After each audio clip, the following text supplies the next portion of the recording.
बिस्मिल्लाहिर्रहमानिर्रहीम अस्सलाम वालेकुम। असीं नरेशन जी क्लास नंबर 2 सां हाज़िर आहियूं। असीं पोइ क्लास में इहो सिखियोसीं त नरेशन छा आहे ऐं इन्ही में रिपोर्टिंग वर्ब ऐं रिपोर्टेड स्पीच कहिड़ी आहे, इन्ही में फ़र्क़ु कहिड़ो आहे। लेकिन हिन क्लास में असीं नरेशन जे चेंजिंग जे मुतलिक़ पढ़ंदासूं, यानी कि नरेशन में असां किन जॻहनि ते कहिड़ी सिचुएशन में चेंजिंग करंदा आहियूं।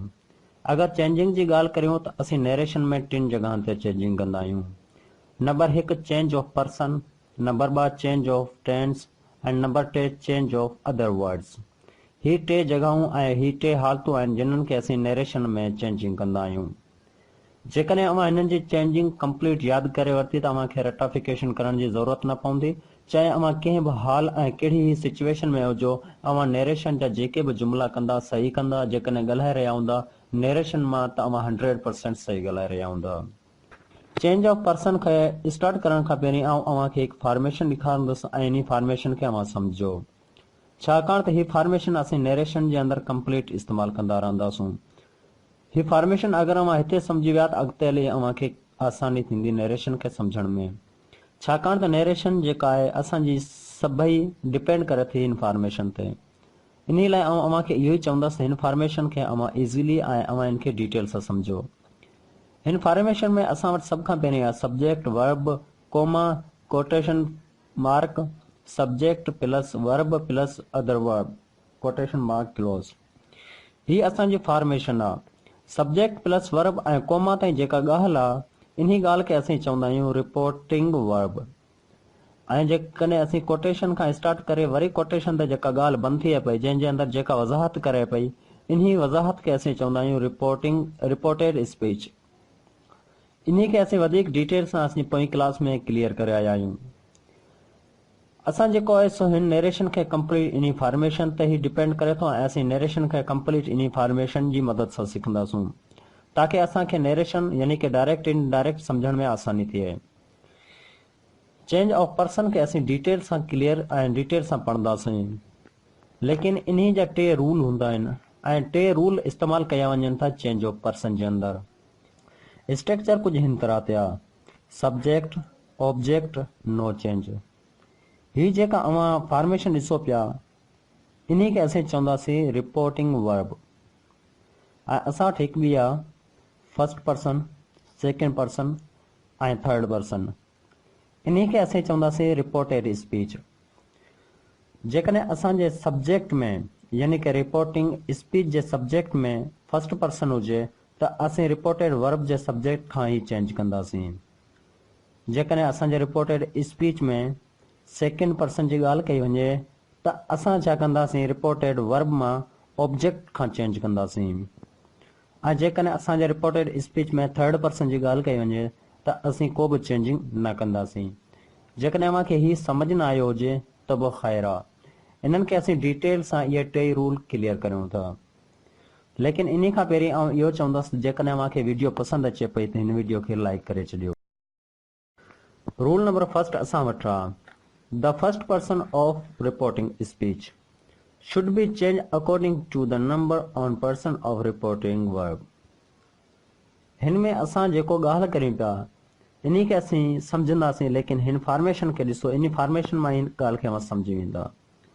असां वटि जेको फॉर्मेशन आहे subject plus verb comma quotation mark subject verb other verb.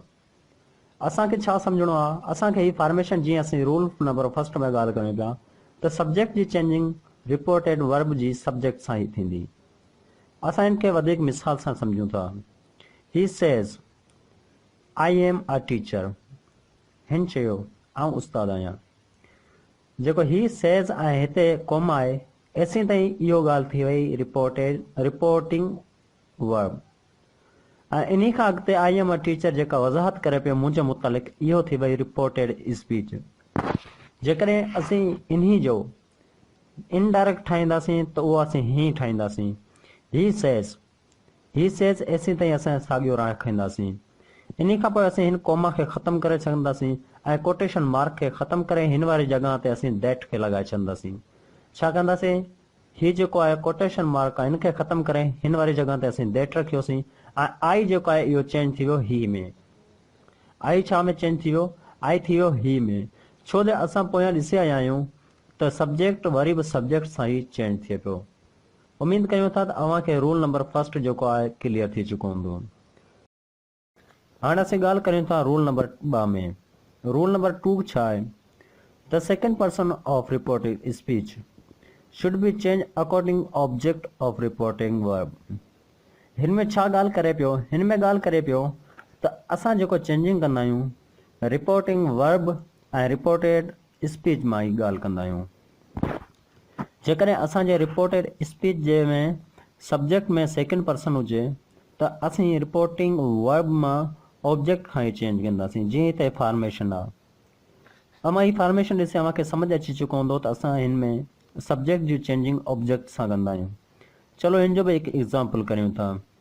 ही सेज़ टू मी, ही सेज़ टू मी। हिते ॾिसो अमां रिपोर्टिंग वर्ब में ऑब्जेक्ट जो पिणु इस्तेमालु कयो वियो आहे।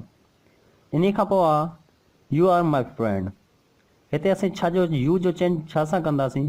ऑब्जेक्ट सां कंदासीं। रिपोर्टिंग वर्ब में ऑब्जेक्ट छा आहे? रिपोर्टिंग वर्ब में असां वटि ऑब्जेक्ट आहे मी, त असां छा जो चेंजिंग कंदासीं? मी जो चेंजिंग कंदासीं।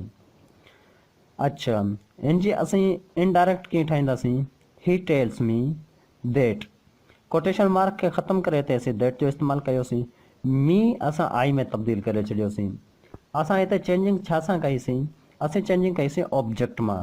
हिन खे वधीक डिटेल सां सम्झण लाइ असां हिन जो सिंधी में तर्जुमो कंदासीं। हिन जो तर्जुमो कुझु हिन तरह सां थींदो। हिन मूंखे चयो, हिन मूंखे चयो तव्हां मुंहिंजा दोस्त आहियो। इन्ही जो असीं इनडायरेक्ट कीअं कंदासीं? यानी कि हिन मूंखे चयो तव्हां मुंहिंजा दोस्त आहियो। असीं ॿिए खे ॻाल्हि इहो कीअं ॿुधाईंदासीं? हिन मूंखे ॿुधायो त आउं हिन जो दोस्त आहियां। हिन मूंखे ॿुधायो त आउं हिन जो दोस्त आहियां। आउं वारी जॻह ते असीं छा इस्तेमालु कंदासीं? आई, यानी कि मां आई। इन जी माना खे ॾिसी करे मां सम्झी चुका हूंदा त असीं यू वारी जॻह ते आई छा लाइ इस्तेमालु कयो आहे। इन खां पोइ हिन जो हिकु नोट आहे जंहिंखे सम्झी वठो। नोट कुझु हिन तरह ते आहे। If in reporting verb add object then we change verb. जेकॾहिं असीं रिपोर्टिंग वर्ब में ऑब्जेक्ट खे इस्तेमालु करियूं या ऑब्जेक्ट हुजे त असीं जेको रिपोर्टिंग वर्ब आहे इन खे कुझु चेंज कंदासीं। जीअं हिते सेज़ आहे त असीं हिन खे टेल्स में करे छॾंदासीं। सेड आहे त असीं हिन खे टोल्ड में करे छॾंदासीं। उमेद करियूं था त रूल नंबर जेको 2 हो इहो बि अव्हांखे पिणु सम्झ आयो हूंदो। हाणे असीं चेंज ऑफ पर्सन जे आख़िरी रूल जे मुतलिक़ असीं ॻाल्हि करियूं था। हिन रूल में छा आहे? The third person of reported speech no change.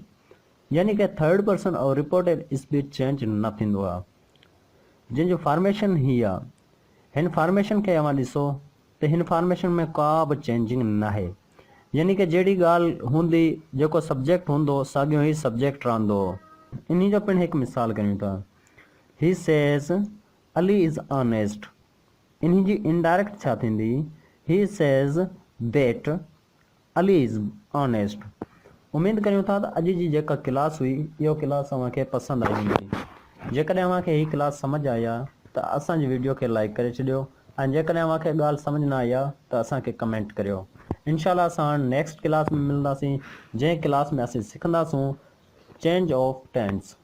यानी कि असांजी जेको नेक्स्ट क्लास आहे उहो क्लास हूंदी चेंज ऑफ टेंस जे मुतालिक़। त अॼु जी क्लास एतिरे ताईं। ख़ुदा हाफ़िज़।